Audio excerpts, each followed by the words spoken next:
Hello বন্ধুরা, আপনারা সব কেমন আছেন আর আপনাদের পাখিরাও কেমন আছে? অবশ্যই খুব ভালো আছে।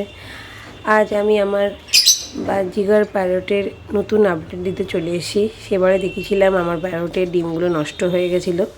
আমার বাজিগার প্যারট দেখুন আবার ডিম দিয়েছে, মানে ডিম পেড়েছে।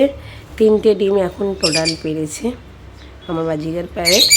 আবার গুড নিউজ দিয়েছে, জানি না এই ডিমগুলো থেকে ফুটে বাচ্চা হবে নাকি, ডিম ফুটে বাচ্চা হবে নাকি।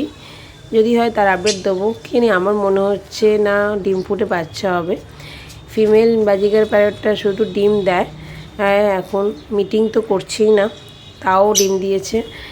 আমার যতদূর মনে হয় এটা হয়তো বাচ্চা নাও হতে পারে। যদি হয় বাচ্চা, তার সুখবরটা তো অবশ্যই দেবো, নাহলে আবার গুড নিউজ বাচ্চার ডিম দিয়েছে, কিন্তু আবার ডিমগুলো যদি নষ্ট করে দেয় সেটা আবার ব্যাড নিউজে কনভার্ট হয়ে যাবে। তাই ভগবানকে বলি যেন এই ডিমগুলো ফুটে বাচ্চা হোক, আর তার আপডেট আপনাদের আমি দিতে পারি খুবই শীঘ্রই। তাই আমার সঙ্গে থাকবেন এবং আমার পাশে থাকবেন।